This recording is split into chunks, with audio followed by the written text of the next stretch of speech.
Hello everyone, कैसे हो आप सब। I hope you all are doing well. तो आज हम वेव ऑप्टिक्स का नया लेक्चर स्टार्ट करने जा रहे हैं। आज के लेक्चर में हम बात करेंगे YDSC की, यानी यंग्स डबल स्लिट एक्सपेरिमेंट की, है ना।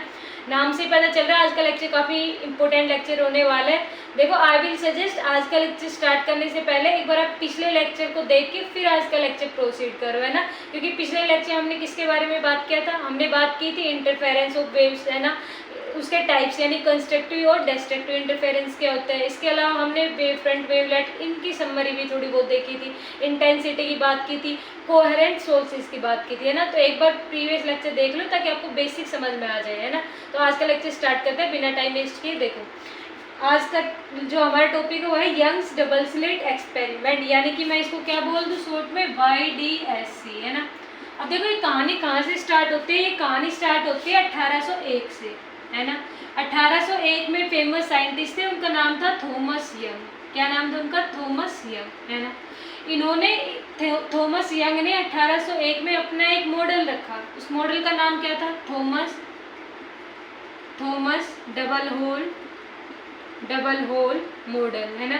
और इसी मॉडल को बाद में क्या बोला गया? इसी मॉडल को बाद में YDSC यानी यंग्स डबल स्लिट एक्सपेरिमेंट ये बोला गया। अब इसमें था क्या? देखो, इन्होंने क्या किया था, थॉमस जो यंग हमारे साइंटिस्ट थे, इन्होंने क्या किया, इन्होंने एक सोर्स लिया, मोनोक्रोमेटिक सोर्स, है ना।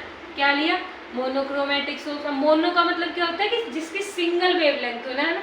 बाद में बताऊंगी जब ये पूरा लेक्चर हो जाएगा ना, तो हमने मोनोक्रोमेटिक सोर्स ही क्यों लिया। हम जब कंडीशन की बात करेंगे ना, कंडीशन फॉर कंस्ट्रक्टिव या सस्टेन इंटरफेरेंस, है ना, उस केस में तब मैं बताऊंगी कि मोनोक्रोमेटिक सोर्स हमने क्यों लिया, है ना। तो यहाँ पे हम लेते हैं मोनोक्रोमेटिक सोर्स, है ना। मोनोक्रोमेटिक सोर्स वो सोर्स होता है जिसकी वेवलेंथ सिंगल हो, यानी सिंगल वेवलेंथ वाला सोर्स लिया, है ना। तो यहाँ से सिंगल वेवलेंथ थी, तो यहाँ से क्या हो रही है, मेरी लाइट रेज एमिट हो रही है ना, यहाँ से। अब जैसे ही मैं कॉन्वेक्स लेंस में से पास कराऊंगी, तो कॉन्वेक्स लेंस क्या करता है, ये एस है, ये हमारा फोकस की तरह एक्ट करेगा। फोकस से मेरे पास क्या जा रही है, रेज जा रही है, तो इन रेज को ये क्या कर देगा, कॉन्वेक्स लेंस पैरेलल कर देगा ना। यही काम होता है कॉन्वेक्स लेंस का। क्या किया इसने कि S monochromatic source of light, ये हमारा फोकस की तरह काम करेगा। यहाँ से लाइट रेज पास हुई, सिंगल वेवलेंथ की, इनको क्या कर दिया, पैरेलल कर दिया। फिर हमने क्या लिया, हमने यहाँ पे एक कार्डबोर्ड लिया, है ना। क्या लिया हमने? एक कार्डबोर्ड लिया। उस कार्डबोर्ड में मैंने क्या किया, स्लिट कट कर ली, मतलब मैंने ब्लेड से उस कार्डबोर्ड में क्या कर दिया, ऐसे होल कर दिया, है ना। दो स्ट्रिप कट की। मेरे पास कार्डबोर्ड है, एक स्ट्रिप मैंने ऐसे कट की, फिर एक मैंने ऐसे कट की, है ना, यानी S1 और S2। और जो मैं स्लिट ये कट कर रही हूँ ना, वो बहुत ज़्यादा छोटी होगी, यानी जो ये स्लिट होगी ना, इस स्लिट में बहुत बारीक कट करूँगी, है ना, बहुत ज़्यादा बारीक। कितनी बारीक कि इन स्लिट के जो विड्थ है ना, वो मेरी जो वेवलेंथ है लाइट की, उसके क्या हो जाए, कंपेरेबल हो जाए, है ना। यानी कि मैं यहाँ पे लिख दूँ इस बात को, है ना, कि width of slit is comparable to wavelength of light, यानी कि ये जो वेवलेंथ ऑफ लाइट है ना हमारी, है ना, विजिबल लाइट की जो वेवलेंथ है, उस वेवलेंथ के ऑर्डर की मैं यहाँ पे क्या कट करूँगी, स्लिट कट करूँगी, दो स्लिट। इन दोनों स्लिट के बीच का डिस्टेंस बहुत ही कम होना चाहिए, 1 mm से भी क्या होना चाहिए, छोटा होना चाहिए, ना, यानी लेसर देन 1 mm, है ना। S1 और S2 कार्डबोर्ड लिया, S1 मैंने एक स्लिट कट की, S2 मैंने एक स्लिट कट की। S1 S2 के बीच का जो गैप है वो बहुत कम होना चाहिए, 1 mm से भी क्या होना चाहिए, छोटा होना चाहिए। और S1 और S2 जो मैं कट कर रही हूँ, ये इतनी बारीक कट करूँ कि वो कंपेरेबल हो जाए किससे, वेवलेंथ ऑफ लाइट से। इतनी बात समझ में आई। अब मैंने क्या किया, जैसे ही मैं, अब देखो आपके पास कार्डबोर्ड है, एक स्लिट ये कट की, एक स्लिट ये कट की, यानी बीच से क्या हो गया, मेरे पास होल हो गया, है ना। तो मैं जब इस होल में से मैं रेज को क्या कराऊंगी, पास कराऊंगी। ये मोनोक्रोमेटिक लाइट को मैं क्या करा रही हूँ, इन होल में से मैं पास करा रही हूँ। तो जैसे ही मैं इन होल में से पास कराऊंगी, होना क्या चाहिए था कि देखो, ये मेरे पास क्या था, मेरे पास वो बोर्ड था, है ना, बोर्ड था यहाँ पे। तो बोर्ड के जैसे ही मैंने स्लिट में से क्या कराई, लाइट को मैंने पास कराया, तो होना क्या चाहिए, तो लाइट एज इट इज जहाँ पे ये होल था, ये स्लिट मैंने कट की थी, है ना, उसके जस्ट पीछे से होना चाहिए था। मान लो मैंने एक यहाँ पे कट की, एक यहाँ पे कट की, मैंने यहाँ से लाइट को पास कराया, तो होना क्या चाहिए था कि जहाँ पे गैप था, इन दोनों स्लिट्स, ये जो दो स्लिट्स मैंने कट की थी उस बोर्ड पे, कार्डबोर्ड पे, तो इन दोनों स्लिट में से मेरी लाइट पास होनी थी। और जस्ट मेरे उसके पीछे क्या रखी हुई है, मैंने स्क्रीन रखी हुई है ना, स्क्रीन। तो स्क्रीन पे जहाँ पे मेरी क्या थी, मैंने ये स्लिट कट की थी है ना, 2 स्लिट, ये मैंने क्या की थी, यहाँ पे होल क्रिएट किया था ये पूरा है ना, तो जस्ट इसमें से पास होके जस्ट उसके पीछे शो होना चाहिए था। ये मेरे पास कार्डबोर्ड है, एक स्लिट, दूसरी स्लिट, इसमें से मैं लाइट पास कराऊंगी तो होना ये चाहिए था कि इन दोनों में से लाइट पास होके जस्ट इसके पीछे है ना, जैसे ये कार्डबोर्ड, 2 स्लिट, इसमें से लाइट पास की जस्ट इसके पीछे क्या होना चाहिए था, स्क्रीन पे शो होनी चाहिए थी लाइट, लेकिन हुआ ऐसा नहीं है ना, होना तो ये चाहिए था, लेकिन एक्चुअल में हुआ क्या कि ये जो 2 स्लिट है ना, देखो होना क्या चाहिए थी, ये 2 स्लिट है ना, ये 2 स्लिट के जस्ट पीछे स्क्रीन पे हमारे पास क्या होनी चाहिए थी, ब्राइट स्पॉट होनी चाहिए थी, बाकी पूरा क्या होना चाहिए था, डार्क होना चाहिए था, क्योंकि बाकी जगह तो लाइट पहुंच ही नहीं रही। हुआ क्या कि इन दोनों स्लिट के बीच का जो गैप है ना, दोनों स्लिट के बीच से है ना, ये वाला जो बीच सेंटर है ना, इस सेंटर पे मुझे क्या मिला, स्क्रीन पे ब्राइट। देखो सेंटर पे तो मैंने स्ट्रिप कट भी नहीं की थी, ये स्लिट मैंने कट भी नहीं की थी है ना, लेकिन मिला क्या कि इन दोनों स्लिट का जो सेंटर था है ना, उस सेंटर के जस्ट पीछे मुझे क्या मिला, सेंट्रल ब्राइट स्पॉट मिला। देखो मैंने लिखा हुआ है सेंट्रल, मुझे क्या मिला, ब्राइट स्पॉट। और क्या मिला फिर, इस ब्राइट स्पॉट के साइड में डार्क, इधर डार्क है ना, फिर उस डार्क के बगल में क्या, ब्राइट, फिर उसके बगल में डार्क, फिर ब्राइट डार्क है ना,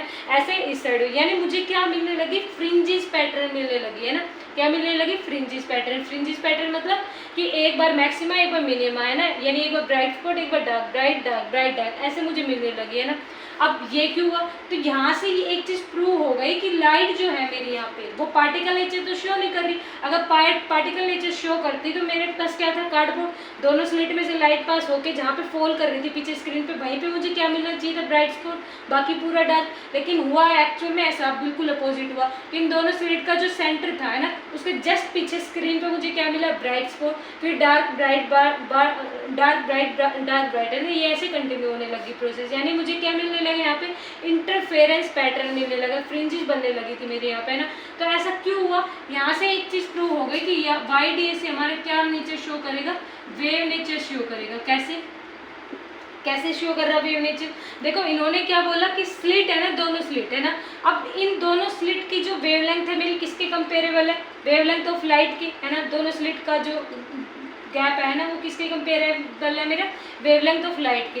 तो जब मैंने आपको बेसिक लेक्चर बताया था रे ऑप्टिक्स और वेव ऑप्टिक्स में डिफरेंस क्या होता है, तो मैंने बताया था अगर मेरी स्लिट की जो वेवलेंथ है ना, स्लिट की जो मेरे पास क्या है विड्थ है, वो किसके कंपेरेबल हो जाए, वेवलेंथ ऑफ लाइट के, तो ये कैसा बिहेव करेगा, ये वेव नेचर को शो करेगा। कैसे शो करेगा, देखो यहाँ से क्या निकलने लग गई, यहाँ से वेवलेंथ निकलने लग गई है ना, जैसे ही इसमें से पास होएगा इस कार्डबोर्ड में से, तो ये लाइट के अंदर से क्या निकलने लगी, वेवलेट है ना। अब वेवलेट क्या होता है, अगर प्रीवियस लेक्चर आपने देखा होगा आइगन्स थ्योरी वाला, मैंने पूरा अच्छे से एक्सप्लेन किया हुआ है वेवलेट क्या होती है, कैसे ये फॉर्म होती है, वेव फ्रंट क्या होता है, सेकेंडरी वेवलेट क्या होती है, फिर सेकेंडरी वेव फ्रंट, सब प्रॉपरली बताया हुआ मैंने है ना। तो वो एक बार लेक्चर देख लें, तो यहाँ से क्या निकलेगी, मेरे पास वेवलेट निकलेगी है ना। अब हुआ क्या, जहाँ पे मेरे पास ये वेवलेट कैसी बनी, कंस्ट्रक्टिव इंटरफेरेंस शो करे। कंस्ट्रक्टिव मतलब कि कंस्ट्रक्टिव इंटरफेरेंस और डिस्ट्रक्टिव इंटरफेरेंस प्रीवियस लेक्चर में बताया हुआ है ना, वापस एक बार थोड़ा सा रिवाइज करा देती हूँ।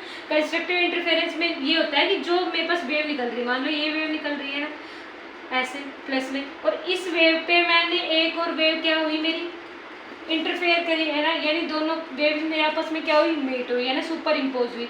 तो अगर इस वाले रीजन का देखो ऐसे है ना, यानी कि दोनों का अगर क्रस्ट के ऊपर क्रस्ट फॉल करे, यानी एक वेव मेरे पास ये, इसी के ऊपर मेरी क्या आ रही है, दूसरी वेव आ रही है, क्रस्ट के ऊपर क्रस्ट, ट्रफ के ऊपर ट्रफ आ रहा है, तो मेरा क्या होगा, कंस्ट्रक्टिव इंटरफेरेंस यानी नेट एम्पलीट्यूड मेरा इंक्रीज कर जाएगा। और यदि ऐसा हो कि एक मेरे पास ऐसी वेव हो है ना, और दूसरी मेरे पास हो ऐसी वेव ऐसी, तो देखो दोनों आपस में कैंसिल आउट कर देगी, इसका क्रस्ट इसके ट्रफ से कैंसिल, इसका क्रस्ट इसके ट्रफ से कैंसिल। तो इस ये कौन सा इंटरफेरेंस हुआ, डिस्ट्रक्टिव इंटरफेरेंस, यानी यहाँ पे मुझे डार्क स्पॉट मिलेगा, यहाँ पे मुझे क्या मिलेगा, ब्राइट स्पॉट मिलेगा ना।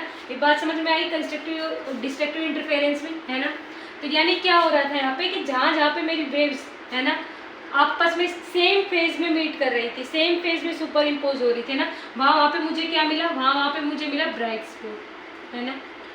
अगर उन दोनों का फेज क्या हो, मेरा सेम फेज हो है ना, सेम फेज मतलब क्रस्ट क्रस्ट पे फॉल हो रहा है, ट्रफ ट्रफ पे फॉल हो रहा है, तो नेट एम्पलीट्यूड मेरा इंक्रीज हो जाएगा, यानी मुझे क्या मिलेगा, ब्राइट स्पॉट है ना। तो मैंने क्या देखा, इन दोनों स्लिट के बीच का जो गैप था सेंटर है ना, इसके जस्ट पीछे स्क्रीन पे मैंने देखा, तो मुझे यहाँ पे मिला सेंट्रल ब्राइट रीजन, यानी हुआ क्या होगा कि एक मेरी वेवलेट यहाँ से निकल रही होगी S1 में से, एक मेरी S2 में से मिल रही होगी, है ना, और बिल्कुल सेंटर पे दोनों की दोनों क्या कर रही होंगी, बिल्कुल सेंटर पे दोनों की दोनों मेरी कंस्ट्रक्टिव इंटरफेरेंस शो कर रही होंगी। इस चीज़ को हम डिटेल में पढ़ेंगे आगे, एक और डायग्राम बनाऊंगी मैं तब उसमें से, है ना। तो अभी मैं आपको ओवरव्यू दे रही हूँ, है ना। अब ये जो डार्क स्पॉट मिल रहे हैं ये किस वजह से मिल रहे होंगे कि एक का क्रस्ट और दूसरे का ट्रफ, है ना, ऐसे फॉल हो रहा होगा, तो वहाँ पे क्या मिला हमें, डिस्ट्रक्टिव इंटरफेरेंस मिला।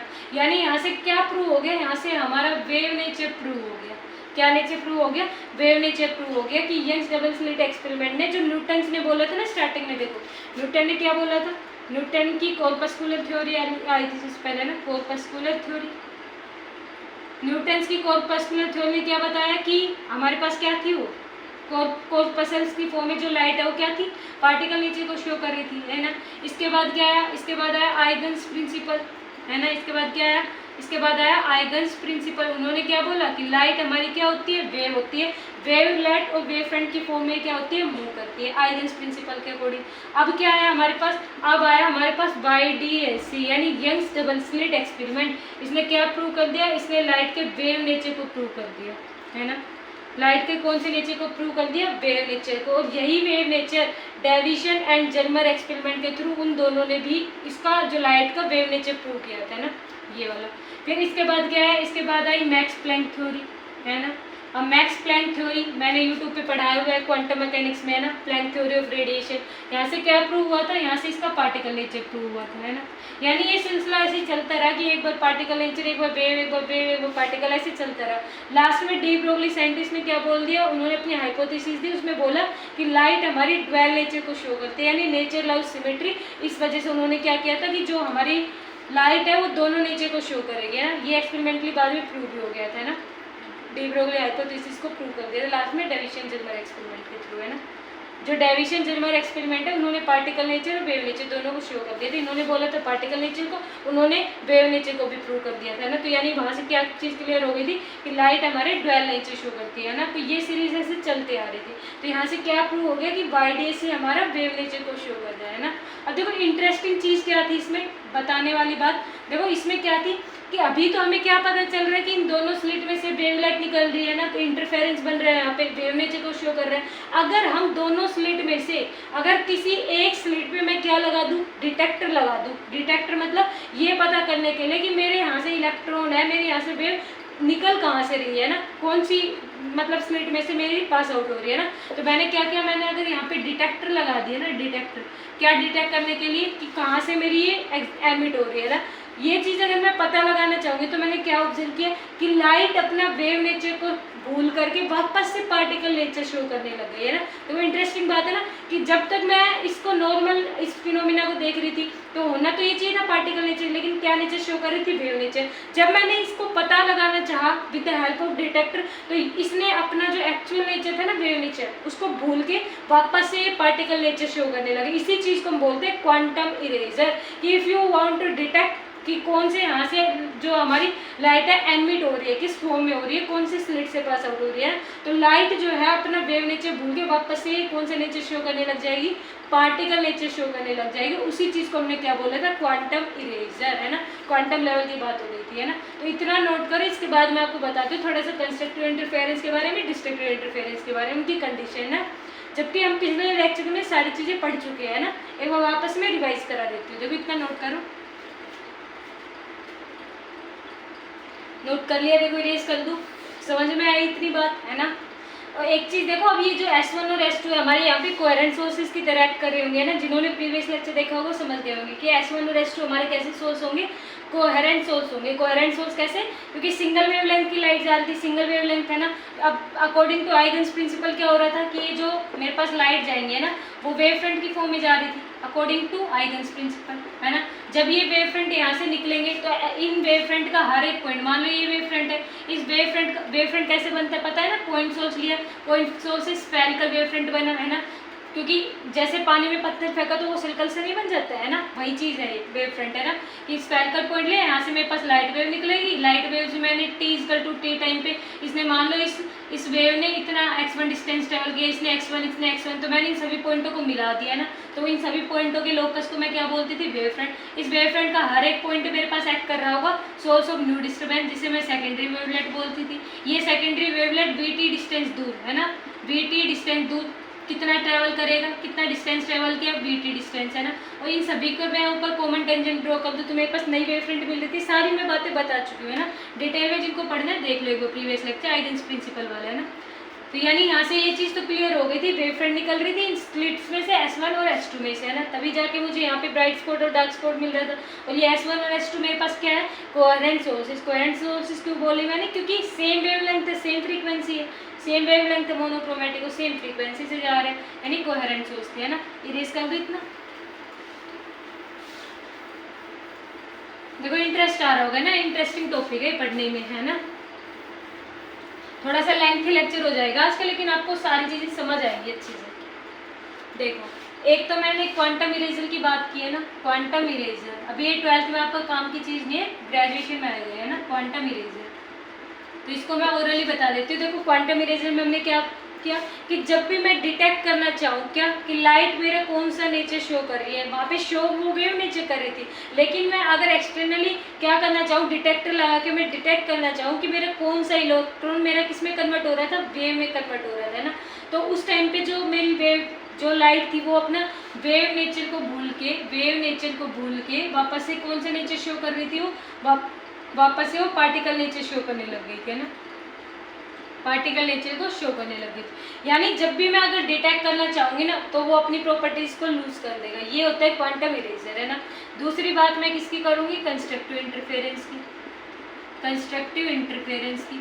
अब कंस्ट्रक्टिव इंटरफेरेंस जिन्होंने कल का लेक्चर देखा होगा, है ना, प्रीवियस लेक्चर, तुरंत बता देंगे कंस्ट्रक्टिव इंटरफेरेंस क्या होगा।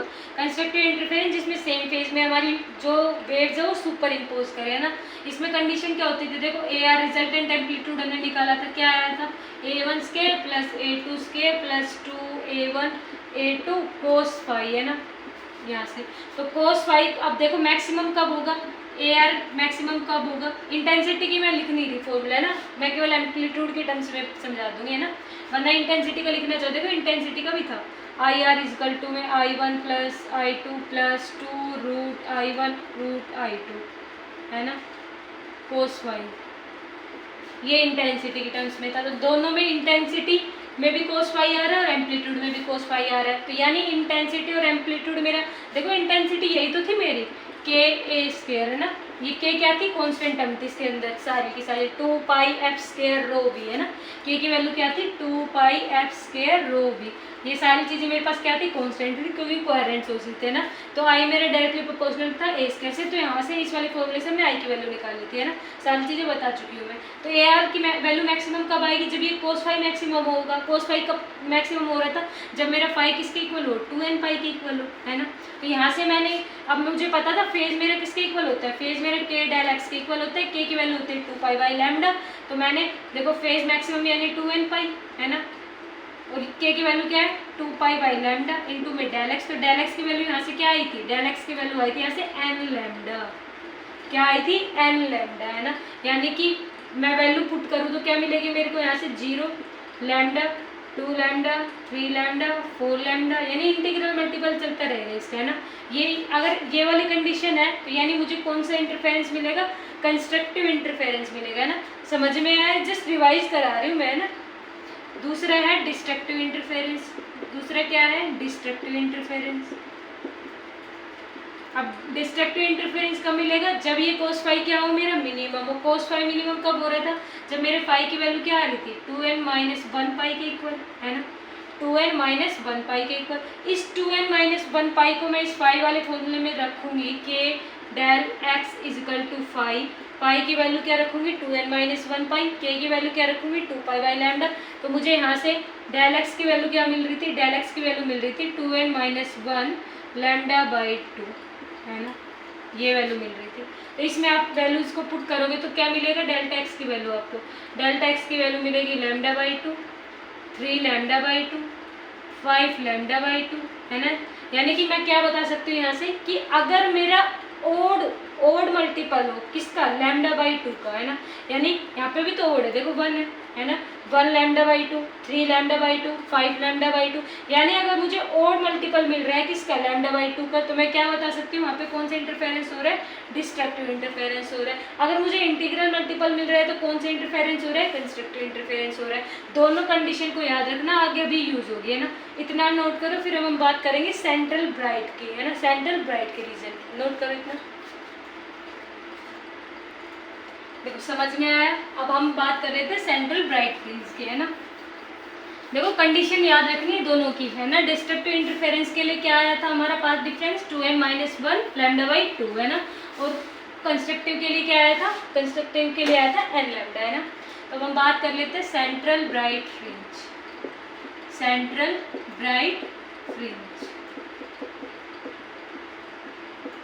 देखो इसकी बात करते हैं। अब मैं क्या करूंगी, अब मेरे पास देखो वो कार्डबोर्ड था, कार्डबोर्ड में मैंने स्लिट्स ऐसे कट की थी वर्टिकली। मैंने इस कार्डबोर्ड को उठा के मैंने 90 डिग्री शिफ्ट कर दिया, यानी ऐसे कार्डबोर्ड में ऐसे स्लिट थी ना, उसको मैंने रोटेट कर दिया ऐसे, यानी हॉरिजॉन्टली। मैंने कैसे कर दिया, कार्डबोर्ड को हॉरिजॉन्टली प्लेस कर दिया। हॉरिजॉन्टली प्लेस करूंगी तो यहाँ पे क्या होगी मेरे पास, S1 स्लिट S1, है ना। यहाँ पे स्लिट S2, यानी ये मेरे पास होगी S1, ये होगी मेरे पास S2, और ये S1 और ये जो है ना, ये गैप बहुत ही कम होगा, है ना।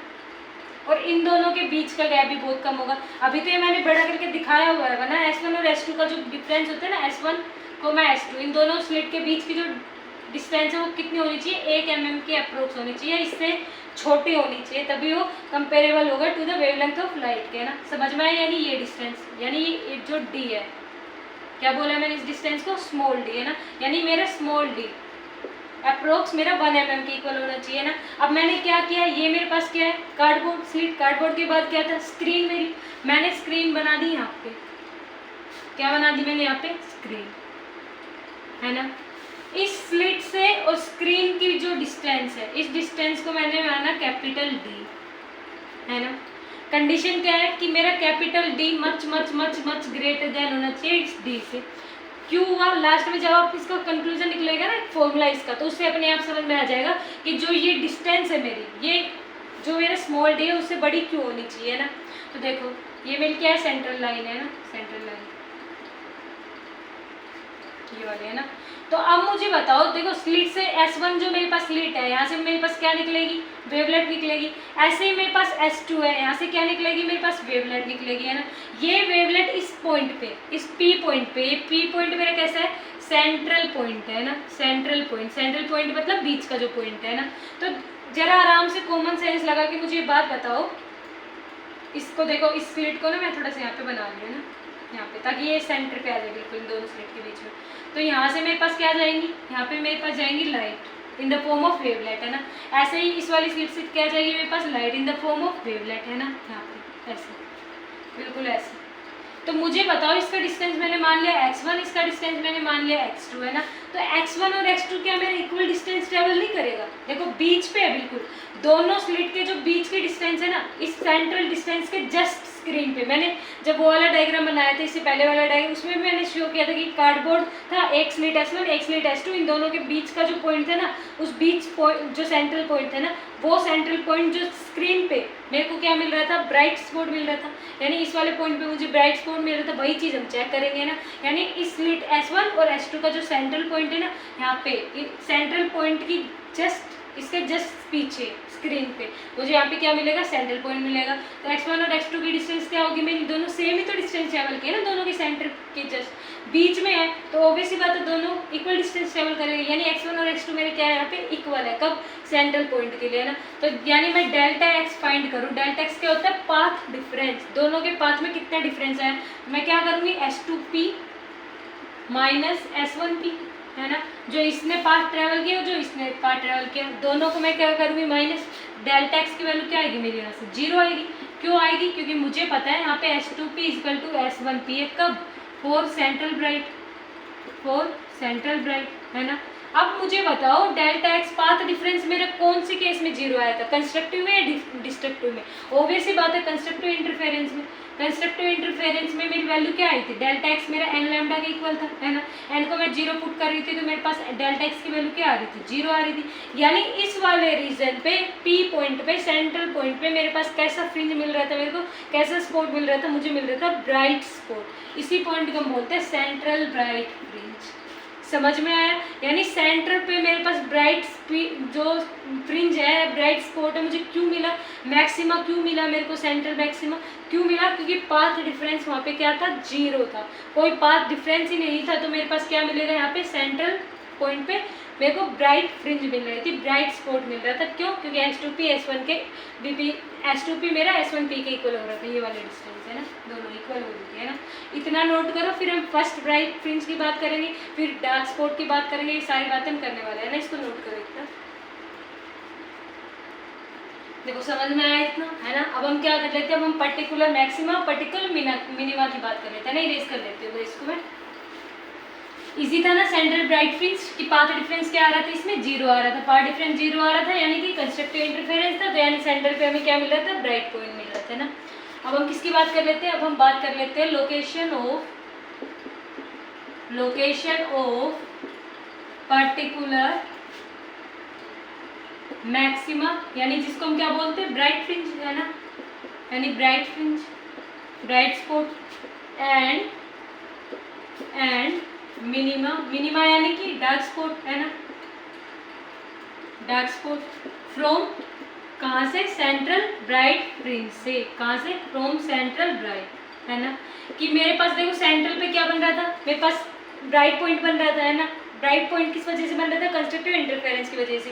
तो अगर मुझे लोकेशन बतानी हो कि सेंट्रल ब्राइट से मेरा पहला डार्क स्पॉट का है, सेंट्रल ब्राइट से मेरा सेकंड ब्राइट स्पॉट का है ना, ऐसे अगर मुझे लोकेशन बतानी हो तो उस केस में कैसे पता लगाएंगे, फ्रॉम सेंट्रल ब्राइट से, है ना। तो देखो कैसे बताएंगे, ये क्या है मेरे पास यहाँ पे S1, है ना, ये हो गया मेरे पास यहाँ पे S2, है ना। दोनों के बीच की डिस्टेंस D बहुत छोटी होगी, किससे, जो डिस्टेंस ये यहाँ पे क्या है, कैपिटल D से, है ना, यानी कि जो स्क्रीन की और स्लिट के बीच की जो डिस्टेंस होगी, है ना, ये क्या है मेरे पास, स्क्रीन है ना।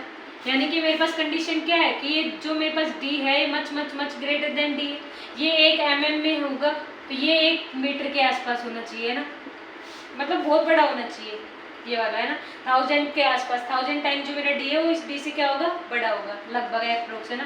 तो देखो यहाँ से मेरे पास क्या आ रही थी, मोनोक्रोमेटिक सोर्स आ रही थी यहाँ से, है ना, मोनोक्रोमेटिक सोर्स ऑफ लाइट, यहाँ पे एक लाइट S1 S2, इन दोनों के बीच की जो डिस्टेंस थी D, है ना, बहुत छोटी होनी चाहिए। ये मेरे क्या है, S1 और S2 के बीच का जो पॉइंट था, है ना। अभी तक हमें इस पॉइंट P पे क्या मिल रहा था, सेंट्रल ब्राइट पॉइंट मिल रहा था।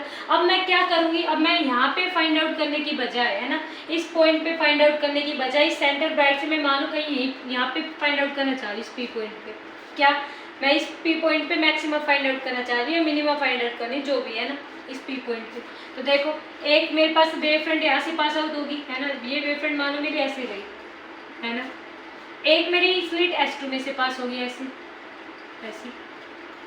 है ना। इसको थोड़ा प्रॉपर बना दो मैं एक बार, आप लोग स्केल से ड्रॉ करना है ना, सीधी लाइन ड्रॉ करनी है,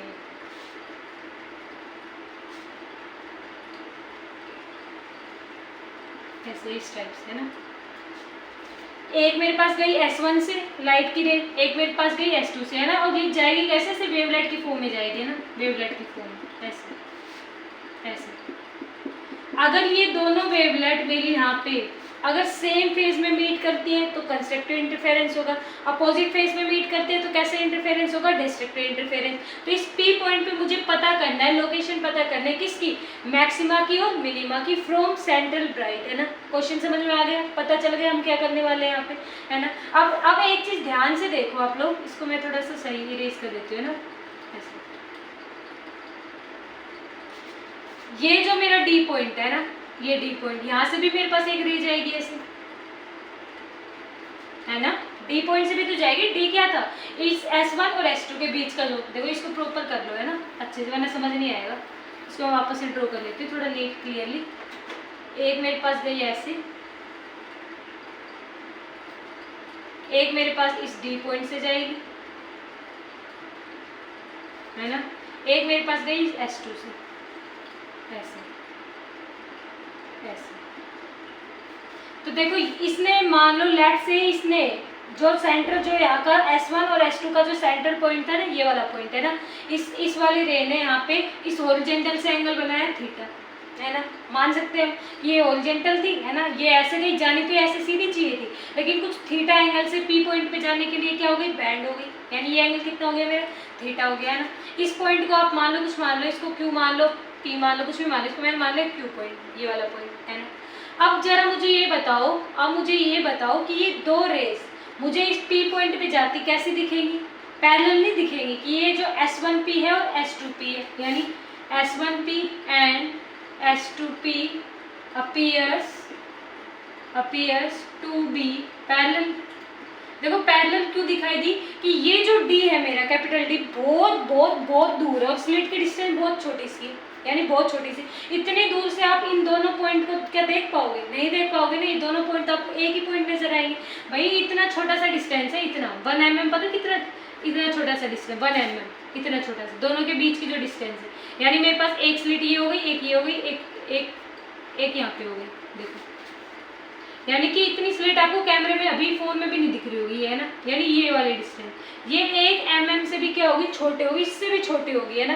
तो इतनी दूर, वो पॉइंट ये वाला स्क्रीन वाला पॉइंट मेरा बहुत दूर है ना, बहुत ज़्यादा, बोर्ड के भी बहुत ज़्यादा पीछे है ना, दीवार के भी पीछे, इतनी दूर मेरे पास क्या होगा, वो पॉइंट होगा, एज्यूम कर लो, है ना। अब ये 1 mm में पता है 1 mm 10⁻³ मीटर 10⁻³ कितना छोटा होगा, इतना मैंने ड्रॉ कर दिया ना, मैं इसको ड्रॉ भी नहीं कर पाऊंगी 1 mm का, है ना, इतना छोटा। तो वहाँ से जब मेरे पास ये रेज निकलेंगी वेवलेट की फॉर्म में, तो वो क्या मुझे पैरेलल नहीं नजर आएंगी, मुझे नजर आएंगी ना एक ही सोर्स से निकल रही है, यानी पैरेलल निकल रही है ऐसे, है ना, इतना कम डिस्टेंस होगा दोनों के बीच, यानी मुझे S1P और S2P कैसे नजर आएंगी, ये S1P और S2P मुझे आपस में कैसे नजर आएंगी, पैरेलल नजर आएंगी, क्या नजर आएंगी, पैरेलल। तो मैं अब जब इस पे क्या गिरा दूँ, परपेंडिकुलर गिरा दूँ यहाँ पे 90 डिग्री, ये परपेंडिकुलर गिराने के बाद मुझे देखो ये मेरी क्या हो गई, इक्वल हो गई परपेंडिकुलर गिराने के बाद, यानी इसने इतना डिस्टेंस, इसको मैं R मान लूँ, है ना, तो यानी कि ये डेल्टा x नहीं हो जाएगा मेरा, यानी S2R equal to delta x, path difference. बात समझ में आ रही है मेरी, मैं क्या बोलना चाह रही हूँ, कि कुछ नहीं था, सबसे पहले देखो सेंट्रल पॉइंट ये था, सेंट्रल पॉइंट से मेरे पास अगर यहाँ पे पॉइंट होता P तो मुझे सेंट्रल ब्राइट पॉइंट मिल रहा था, लेकिन मान लो इस P पॉइंट पे मुझे फाइंड आउट करना है कि पर्टिकुलर मैक्सिमम बन रहा है, मिनिमम बन रहा है ना। तो एक मेरी यहाँ से जाएगी वेवलेट की फॉर्म में, एक मेरी यहाँ से जाएगी ना, यानी S1P और S2P। अब S1P और S2P मुझे क्या नजर आएंगे, पैरेलल नजर आएंगे, क्यों, क्योंकि ये जो D है मेरा कैपिटल D बहुत ज़्यादा बड़ा है, किससे, स्मॉल d से, स्लिट की डिफरेंस है, तो मुझे ये तो पैरेलल रेज नजर आएगी ना वहाँ से जाती हुई, है ना।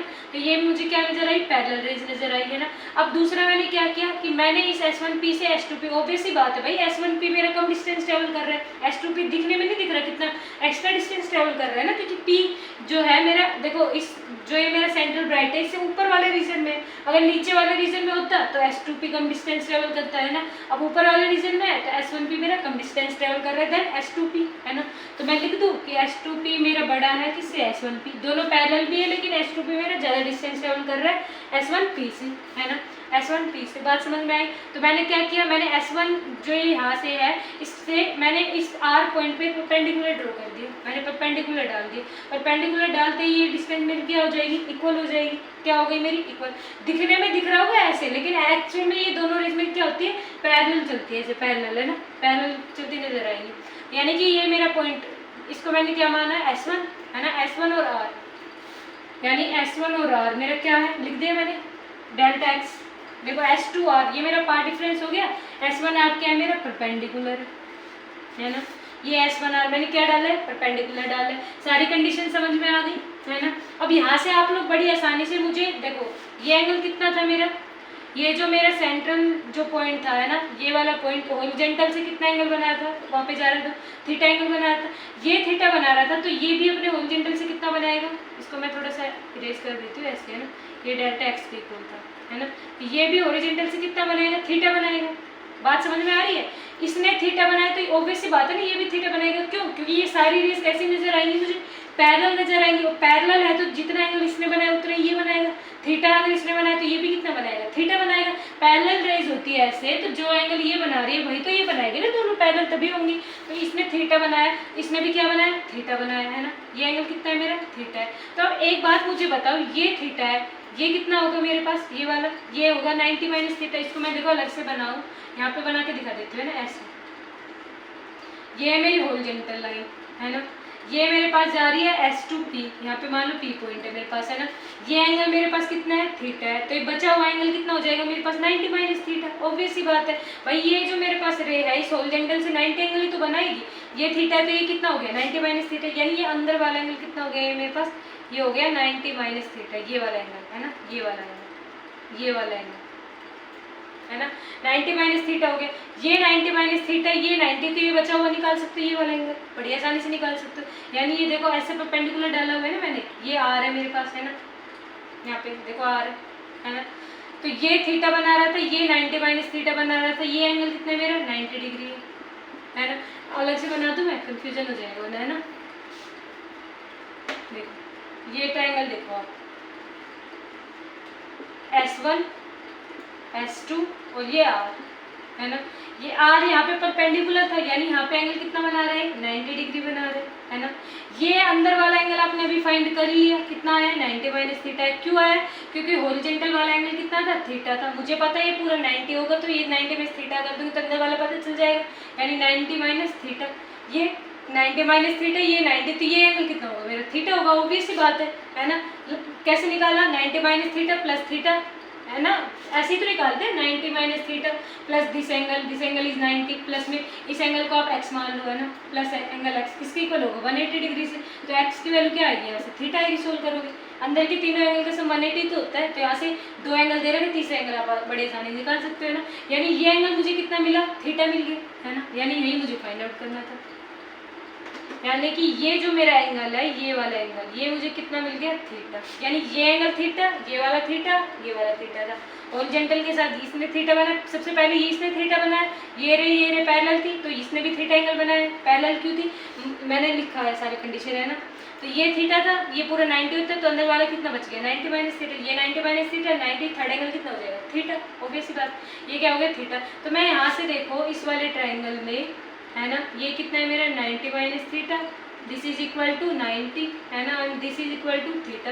तो इस वाले ट्राइंगल में S1 S2 और R, क्या इसमें मैं साइन थीटा नहीं निकाल सकती, बिल्कुल निकाल सकती। देखो साइन थीटा की वैल्यू क्या आ जाएगी, साइन थीटा परपेंडिकुलर अपॉन में हाइपोटेन्यूज, है ना। परपेंडिकुलर क्या है मेरा, परपेंडिकुलर डेल्टा एक्स, ये क्या है मेरे पास, डेल्टा एक्स, यानी परपेंडिकुलर क्या है मेरे पास, डेल्टा एक्स अपॉन में हाइपोटेन्यूज क्या है, ये वाली हाइपोटेन्यूज है ना। हमेशा याद रखना, एंगल बनता है हमारा बेस और हाइपोटेन्यूज के बीच बनता है, और 90 डिग्री के जस्ट सामने मेरे पास क्या होती है, मेरे पास हाइपोटेन्यूज होती है। सबसे आसान तरीका है आपको फाइंड आउट करने का ना। तो 90 डिग्री के जस्ट सामने हाइपोटेन्यूज होती है, और थीटा मेरा बेस और हाइपोटेन्यूज के बीच बनता है। ऑब्वियस सी बात है, यही मेरी साइड क्या होगी, हाइपोटेन्यूज होगी, यानी परपेंडिकुलर अपॉन हाइपोटेन्यूज। और S1 S2 के बीच की डिस्टेंस कितनी थी मेरे पास, डी थी, है ना, यानी कि डी। तो मेरे पास साइन थीटा की वैल्यू क्या है, डेल एक्स बाई डी। तो यहाँ से मैं डेल एक्स की वैल्यू बता सकती हूँ, बिल्कुल बता सकती हूँ, क्या आ गई, डी साइन थीटा। यही मुझे बताना था, है ना। यानी मेरे को क्या मिल गया, पाथ डिफरेंस मिल गया। यानी ये जो पाथ ये एक्स्ट्रा ट्रेवल कर रही थी ना मेरे पास S2P, है ना, तो मुझे ये मिल गया, मुझे पाथ डिफरेंस मिल गया। तो मैं कंस्ट्रक्टिव इंटरफेरेंस, डिस्ट्रक्टिव इंटरफेरेंस दोनों की कंडीशन थी, उसमें पुट करके इस डेल्टा एक्स को क्या मैं वैल्यू फाइंड आउट नहीं कर सकती कि मुझे फर्स्ट जो स्पॉट है ब्राइट स्पॉट और फर्स्ट डार्क स्पॉट कहाँ मिलेगा, बिल्कुल कर सकती हूँ। तो बस मेरा मेन काम क्या था, इस डेल्टा एक्स को फाइंड आउट करना। समझ में आया, कुछ नहीं किया। S1P ट्रेवल कर रही थी, ये S2P थी, है ना, ये मेरा सेंट्रल पॉइंट था, ये एंगल थीटा बना रही थी, तो ये भी अपने ओरिजेंटल से थीटा बनाएगी। ये दोनों रेज मुझे पैरेलल एज्यूम होगी, क्योंकि बहुत छोटा ये, तो देखो S1 और ये वाली जो है S1 और S2 बहुत कम डिस्टेंस है इनके बीच में, 1 mm की रेंज में होगा। और ये जो स्क्रीन है मेरी बहुत दूर रखी हुई है, तो स्क्रीन पे मुझे क्या नजर आएगा, दोनों पॉइंट एक ही जगह से निकलता हुआ नजर आएगा, यानी पैरेलल नजर आएगा, है ना, पैरेलल नजर आया। तो यानी कि ये वाली रे और ये वाली रे दोनों पैरेलल होगी। फिर मैंने क्या किया, परपेंडिकुलर ड्रॉ किया 90 डिग्री। फिर मैंने यहाँ से ये 90 माइनस थीटा, ये 90 एंगल फाइंड आउट कर लिया, थीटा यहाँ से मैंने साइन थीटा कंडीशन लगाई, तो मुझे डेल्टा एक्स की वैल्यू यहाँ से मिल गई, है ना। अब देखो हम कैसे जो कंस्ट्रक्टिव इंटरफेरेंस और डिस्ट्रक्टिव इंटरफेरेंस कंडीशन पुट करके कैसे वैल्यू फाइंड आउट करते हैं ना। तो इतना नोट करो, फिर मैं इरेज करते हैं। तो अब किसकी बात कर रहे थे, बात कर रहे थे फर्स्ट ब्राइट फ्रिंज की, है ना। इरेज कर दूं मैं इसको, ये ध्यान रखने condition, delta x equal to d sine theta, है ना। एक बार मैं वापस ड्रॉ कर लेती हूँ ना।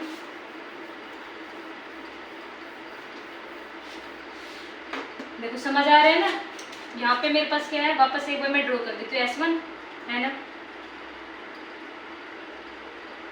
ये S2, ये मेरे पास क्या था, सेंट्रल पॉइंट था इन दोनों का, है ना। इन दोनों के बीच की डिस्टेंस क्या थी मेरे पास, कैपिटल डी थी, है ना। ये P पॉइंट मान लो, यहाँ पे मेरे पास क्या है, P पॉइंट है। यहाँ से मेरे पास क्या जा रही थी, एक कैसे ये जा रही थी, है ना।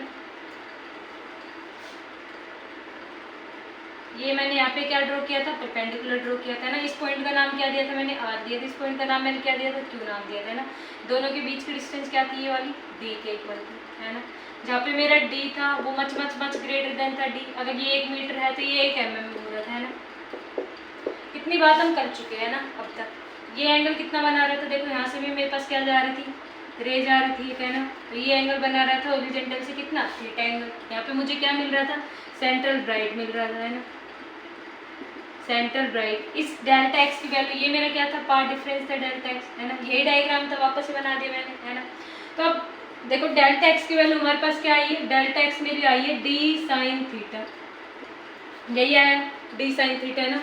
मैं किसकी बात कर रही हूँ, मैं फर्स्ट ब्राइट फ्रिंज की बात करती हूँ, है ना, फर्स्ट ब्राइट फ्रिंज। किसकी बात कर रही हूँ मैं, फर्स्ट ब्राइट फ्रिंज की।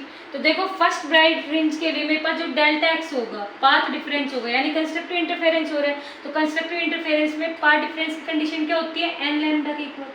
किसके इक्वल, एन लैम्डा के इक्वल। मैं फर्स्ट ब्राइट फ्रिंज की बात कर रही हूँ, तो एन की मेरी वैल्यू क्या हो जाएगी, 1 हो जाएगी यहाँ पे, है ना। तो डेल्टा एक्स की वैल्यू क्या है, डी साइन थीटा। पुट कर दो d sine theta is equal to में 1 लैम्डा, यानी केवल लैम्डा लिख दूँ मैं, है ना। तो साइन थीटा की वैल्यू क्या आ गई, यहाँ से साइन थीटा की वैल्यू आ गई लैम्डा अपॉन डी। अब ध्यान करो, ये जो मेरे पास लैम्डा है ये इस डी से बहुत छोटा होगा। ये जो मेरा लैम्डा है इस डी से, स्लिट की जो मेरे पास जो विड्थ थी ना उससे भी छोटा होगा। क्यों, क्योंकि इसके मैंने किस में मानी है, 1 mm रेंज में मानी, यानी 10 की पावर -3 में मानी, है ना। और लैम्डा विजिबल लाइट की जो मेरी वेवलेंथ होती है वो 10 की पावर -7 मीटर के ऑर्डर की आएगी। क्यों, क्योंकि किस रेंज में होती है, 400 से 700 मीटर की रेंज, नैनोमीटर की रेंज में होती है ना। 4000 कई जगह ना ये 700 की जगह 760 भी होता है, 800 भी कर देते हैं ना, लेकिन 400 से 700 नैनोमीटर एप्लीकेबल होती है ना मैक्सिमम टाइम। तो 400 to 700 नैनोमीटर, जब इसको मीटर में कन्वर्ट करोगे 10⁻⁻7 मीटर के ऑर्डर की नहीं आएगी। ये 10 की पावर -7 मीटर के ऑर्डर की है, 10 की पावर -3 की, है ना। 10 की पावर -3 मेरा बड़ा होता है। नेगेटिव वैल्यू में जो मेरे पास छोटी वैल्यू होती है बड़ी मानी जाती है ना, पता होगा इतना बेसिक तो सभी को। तो 10 की पावर -3 और ये 10 की पावर -7 मीटर, यानी 10 की पावर -3 मीटर मेरा बड़ा है ना, किससे, 10 की पावर -7 से। यानी ये जो मेरा लैम्डा होगा ये डी से मेरा क्या होगा, छोटा होगा बहुत ज़्यादा, है ना। तो मैं क्या बोल सकती हूँ, यहाँ से मेरा थीटा क्या होगा, वेरी स्मॉल, है ना। क्यों, क्योंकि मेरे पास जो लैम्डा है वो बहुत ज़्यादा छोटा होगा, किससे, डी से। न्यूमरेटर छोटा है, डिनोमिनेटर बड़ा है, तो थीटा मेरा बहुत छोटा आएगा। और जब मेरा थीटा स्मॉल है तो मैं साइन थीटा को किससे रिप्लेस कर सकती हूँ, nearly equal to tan theta, है ना। किसके इक्वल हो जाएगा मेरा, tan थीटा के इक्वल। तो मैं क्या ये नहीं लिख सकती, tan theta is equal to sine theta is equal to lambda by d, है ना। यानी tan थीटा मेरा किसके इक्वल आ गया, मेरा लैम्डा बाई डी के इक्वल आ गया, है ना। अगर इस फिगर से आप लोग निकालना चाहो, इस सेंट्रल ब्राइट से इस P की डिस्टेंस मैंने मान ली y, है ना। यानी सेंट्रल ब्राइट से मैंने फर्स्ट मैक्सिमा की डिस्टेंस क्या मानी है, y मानी है ना। तो आप लोग इस वाली से देखो Q P और इसको मान लो आप O, है ना। तो Q P O इस वाले ट्राइंगल से आप लोग बता सकते हो tan थीटा। ये एंगल कितना बन रहा है, थीटा बन रहा है, थीटा। tan थीटा क्या होता है, परपेंडिकुलर अपॉन बेस, है ना। तो परपेंडिकुलर अपॉन बेस यानी tan थीटा मेरे किसके इक्वल आ जाएगा, यहाँ से tan थीटा। थीटा मेरा हमेशा बेस और हाइपोटेन्यूज के बीच बनता है, ये बात बता चुकी हूँ मैं, है ना। तो ये मेरे पास हाइपोटेन्यूज है, ये क्या हो जाएगा मेरे पास, बेस हो जाएगा, यानी परपेंडिकुलर अपॉन बेस, यानी y अपॉन में कैपिटल D। तो अब जब मैं इन दोनों को इक्वेट करूँगी, यानी lambda by d is equal to y by d, तो मुझे यहाँ से y क्या मिलेगा, मुझे यहाँ से y मिलेगा d लैम्डा बाई डी। यही मुझे फाइंड आउट करना था। यानी मेरा फर्स्ट मैक्सिमम मुझे कहाँ पे मिलेगा, मेरा फर्स्ट मैक्सिमम मुझे डी लैम्डा बाई डी जो डिस्टेंस है ना, इस डिस्टेंस पे मिलेगा। यही मुझे फाइंड आउट करना था, समझ आया। देखो यही मुझे फाइंड आउट करना था कि मैंने कुछ नहीं किया, मेरे पास डेल्टा एक्स यानी पाथ डिफरेंस की वैल्यू आ गई थी D sine theta. First branch के लिए मेरे पास एन की वैल्यू 1 होती है, तो sine theta lambda by D की इक्वल आ जाएगी। लैम्डा बहुत छोटा होता है इस डी से, तो साइन थीटा मैंने रिप्लेस कर दिया टेन थीटा से, यानी टेन थीटा मेरा लैम्डा बाई डी के इक्वल। और जब मैंने इस डायग्राम से सेटअप से मैंने टेन थीटा की वैल्यू फाइंड आउट की, तो वो क्या आई मेरे पास Y upon this capital D, है ना। दोनों को इक्वेट किया तो वाई की वैल्यू क्या है डी लैम्डा बाई डी। यानी अब आप लोग देखो यहाँ से कि जो मेरा डी है कैपिटल डी, वो मेरा बहुत बड़ा होना चाहिए किससे, डी से, है ना। किसके लिए, बेटर कंस्ट्रक्टिव इंटरफेरेंस के लिए। देखो न्यूमरेटर जितना बड़ा होगा, है ना, उतना ही वाई मेरा जो स्पॉट है वो उतना ही ब्राइट नजर आएगा यहाँ से, है ना। यानी यहाँ से भी आप लोग देख पा रहे हो कि जो मेरा डी है ना कैपिटल डी, वो बड़ा होना चाहिए किससे, इस छोटे डी से। जो मैं स्टार्टिंग में कंडीशन लिख रही थी ना ये वाली, ये इसलिए ले रही थी मैं। समझ में आई बात। देखो पूरी एक वीडियो में सारे आपके कंसेप्ट क्लियर होते जा रहे हैं ना, एक भी चीज़ मैं रटवा के नहीं कर रहा थी, सारी एक एक चीज़ आपको समझा के बता रही हूँ। यानी यहाँ पे कैपिटल डी मेरा इस डी से इस बात की वजह से बड़ा होना चाहिए। तो ये क्या है, फर्स्ट के लिए फर्स्ट ब्राइट स्पॉट, यानी फर्स्ट मुझे क्या मिला by one D lambda by D पे, है ना। सेकंड फाइंड करूँगी तो सेकंड कहाँ पे मिलेगा 2d लैम्डा बाई डी पे, है ना। थर्ड फाइंड आउट करूँ क्यों, क्योंकि n की वैल्यू तो यहाँ पे 1 2 3 होती जाएगी, यानी ये 1 2 3 4 ऐसी होती जाएगी, है ना। वैल्यू तो d लैम्डा बाई डी आएगी ना मेरे पास, यानी ये मेरे पास क्या आ गई, मेरे पास वैल्यूज आ गई किन की, मैक्सिमा की। कहाँ से, सेंट्रल ब्राइट से। यानी जनरल फॉर्मूला में बात करूँ, जनरल फॉर्मूला यहाँ पे लिख दूँ, जनरल फॉर्मूला की बात करूँ मैं, बाई एन की बात करूँ, है ना, तो मेरे पास क्या मिलेगा n d lambda by d. किसके लिए, इसके लिए मेरे पास मैक्सिमा के लिए, किसके लिए, मैक्सिमा के लिए। ये इम्पोर्टेंट है, इम्पोर्टेंट है। समझ में आया कि देखो 1 के लिए डी लैम्डा बाई डी, अगर आप लोग पुट करके भी देखोगे ना, n की जगह 2, सेकंड ब्राइट के लिए तो n की जगह 2, तो सब में 2 2 लगा दो सामने, तो यहाँ पे भी 2 आ जाएगा, है ना। तो जब nth ऑर्डर के लिए बात करोगे तो n D lambda by D, this is important, this is the formula of maxima from central bright fringe, है ना। समझ में आया। अब हम डार्क स्पॉट की ओर बात कर लेते हैं, हमारा लेक्चर कंप्लीट हो जाएगा। इंटेंसिटी वगैरह एक दो चीजें और रह जाएगी, वो और कंप्लीट कर लेंगे, इतना नोट करो। देखो इरेज कर दो, है ना। अब हम किसकी बात कर लेते हैं, अब हम बात कर लेते हैं, देखो ये फॉर्मूला ध्यान रखना आपको, है ना। इसको मैं लिख ही देती हूँ अलग से ना। मैक्सिमा के लिए जो मेरे पास वैल्यू आई थी वाई की, क्या आई थी n d lambda by d, है ना। लास्ट में इसको मैं प्लॉट करूँगी, है ना। इसको मैं इरेज कर रही हूँ पूरे को। समझ में आया ना कैसे फाइंड आउट करते हैं। देखो मैं किसकी बात कर लेती हूँ, उसको भी मैं यहाँ से इरेज कर लेती हूँ। अब मैं बात कर लेती हूँ फर्स्ट डार्क स्पॉट की या फर्स्ट मिनिमा की, है ना। आप लोग लिख लेना फर्स्ट मिनिमा। तो मिनिमा के लिए जो डेल्टा एक्स की वैल्यू होती है पाथ डिफरेंस, वो क्या होती है मेरे पास, देखो फॉर्मूला क्या होता है डेल्टा एक्स का 2n-1 लैम्डा बाई 2, यही होता है ना। फर्स्ट डार्क स्पॉट के लिए बात करूंगी, एन की वैल्यू क्या हो जाएगी मेरे पास 1, तो 2 - 1 1 लैम्डा बाई 2, यानी डेल्टा एक्स मेरे किसके इक्वल आएगा लैम्डा बाई 2 के इक्वल। डेल्टा एक्स की वैल्यू क्या थी आपके पास, डेल्टा एक्स की वैल्यू थी आपके पास डी साइन थीटा, है ना। पुट कर दो यहाँ पे, डेल्टा एक्स की वैल्यू क्या आ जाएगी d sine theta equal to lambda by 2। Sine theta मेरा किसके इक्वल आया लैम्डा बाई 2 डी के इक्वल, है ना। अगेन साइन थीटा, अब देखो लैम्डा मेरा बहुत छोटा होगा डी से, अगेन साइन थीटा को हम टेन थीटा से रिप्लेस करेंगे, यानी कि टेन थीटा मेरा किसके इक्वल आ जाएगा यहाँ से लैम्डा बाई 2 डी के इक्वल, है ना। समझ रहे हो नहीं, तो सेम वही लिखा है मैंने। अब टेन थीटा मेरा डायग्राम से फाइंड आउट करोगे तो किसके इक्वल आएगा बाई कैपिटल डी के लैम्डा बाई 2d, है ना। यहाँ से y की वैल्यू क्या आ गई, y की वैल्यू आ गई y1, यानी फर्स्ट डार्क स्पॉट की वैल्यू, है ना, d लैम्डा बाई 2d, है ना। ये क्या है मेरे पास फर्स्ट डार्क स्पॉट, यानी कि फर्स्ट मिनिमा, फर्स्ट मिनिमा। समझ में आया। देखो इसमें और उसमें फर्क क्या है, इसमें जो फर्स्ट मेरे पास ब्राइट स्पॉट था ना वो आया था डी लैम्डा बाई डी पे, है ना। यहाँ पे एक्स्ट्रा 2 फैक्टर आ गया, 2 का फैक्टर मेरे पास यहाँ पे एक्स्ट्रा आ गया ना, समझ रहे हो। अब y2 के लिए फाइंड आउट करोगे, y2 के लिए देखो पार्ट डिफरेंस क्या हो जाएगा यहाँ पे 3 लैम्डा बाई 2, है ना। देखो इसमें पुट करोगे यहाँ पे, है ना, सेकंड के लिए निकालोगे तो 2 × 2 4 4 - 1 3, यानी 3 लैम्डा बाई 2, है ना। तो लास्ट में क्या आ जाएगा मेरे पास 3 का फैक्टर आ जाएगा, यानी 3d लैम्डा बाई 2d, है ना। फिर आप लोग थर्ड के लिए निकालोगे, थर्ड के लिए निकालोगे एन की वैल्यू थर्ड रखोगे, यहाँ पे 3 रखोगे ना, तो 5 लैम्डा बाई 2 आ जाएगा। तो यहाँ पे 5d लैम्डा बाई आ जाएगा 2d, है ना। यानी मेरा क्या आएगा, ओड मल्टीपल आएगा ना। तो मैं लिख सकती हूँ यहाँ पे वाई एन की जो मेरी वैल्यू आएगी वो क्या आएगी 2n-1 d lambda by 2d, है ना। यहाँ पे आप n की वैल्यू को पुट करते रहो। तो यहाँ पे देखो n की वैल्यू 1 रखी तो d lambda by 2d, n की वैल्यू आप लोग 2 रखोगे तो 3 लैम्डा बाई 2d, n की वैल्यू आप 4 मतलब रखते रहोगे ना, तो आपको कैसा मिलेगा, आपको ये ओड मल्टीपल मिलेगा ना, ओड मल्टीपल। यानी ये क्या है इसका जनरल फॉर्मूला, किसके लिए, मिनिमा के लिए। समझ में आई बात, कैसे फाइंड आउट किया। ये डार्क स्पॉट के लिए था, ये मिनिमा के लिए था, है ना। तो आप लोग सारा बना सकते हो, ये ऑर्डर जो है स्क्रीन पे इसको ड्रॉ कर सकते हो। बिल्कुल देखो, नोट कर ले एक बार, है ना, कर लिया नोट, इरेज कर रही हूँ, है ना। देखो यहीं पे बता देती है ना, यहाँ पे मेरे पास क्या है, देखो यहाँ पे है मेरे पास सेंट्रल ब्राइट। सेंट्रल ब्राइट मेरे को क्यों मिला था, क्योंकि कोई पाथ डिफरेंस नहीं हो रहा था। सेंट्रल ब्राइट के बाद मुझे क्या मिलेगा, यहाँ पे फर्स्ट डार्क मिलेगा, ऐसे यहाँ पे मुझे क्या मिलेगा, फर्स्ट डार्क मिलेगा, है ना। फिर मुझे यहाँ पे मिलेगा फर्स्ट ब्राइट मिलेगा। देखो फर्स्ट ब्राइट मुझे यहाँ पे, वो सेंट्रल ब्राइट था, फर्स्ट ब्राइट मुझे यहाँ पे मिल रहा है ना, यहाँ पे मुझे फर्स्ट ब्राइट। ऐसे ही ये सिलसिला आगे चलता रहेगा कि फिर सेकंड डार्क, फिर थर्ड ब्राइट, ऐसे चलता रहेगा, है ना।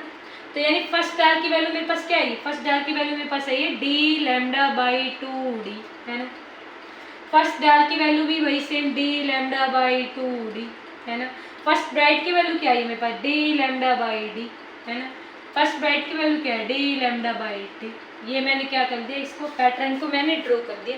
देख रहे हो, minima maxima minima maxima minima maxima चलता रहेगा। ऐसे यहाँ पे minima maxima minima maxima minima maxima, ये सेम पैटर्न मेरा यहाँ पे ऐसे चलता रहेगा, है ना। समझ में आया। यही हमारा क्या था, यंग्स डबल स्लिट एक्सपेरिमेंट, ऐसे प्रूव किया था इन्होंने वेव नेचर को। ये मिनिमा और मैक्सिमा पॉइंट बन लेते हैं हमें, है ना। अब हम फ्रिंज विड्थ क्या होती है इनकी बातों कर लेते हैं कि इन दोनों के बीच की जो विड्थ होगी, है ना, पहले डार्क पहले जो ब्राइट स्पॉट होगी, इनकी बीच की जो विड्थ होगी उनकी बात हो करेंगे। तो इतना नोट कर लो एक बार, तो इरेज कर दो, है ना। अब हम किसकी बात करते हैं, अब हम बात करेंगे फ्रिंज विड्थ की। फ्रिंज विड्थ क्या होगी, है ना। देखो अभी समझ आ जाएगा आपको 2 मिनट में।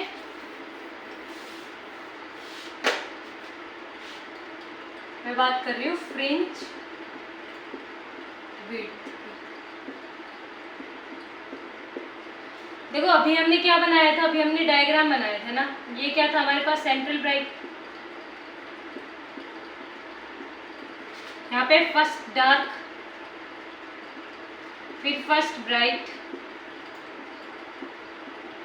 है ना। फिर मेरे पास वापस से क्या मिल जाएगा, सेकंड डार्क,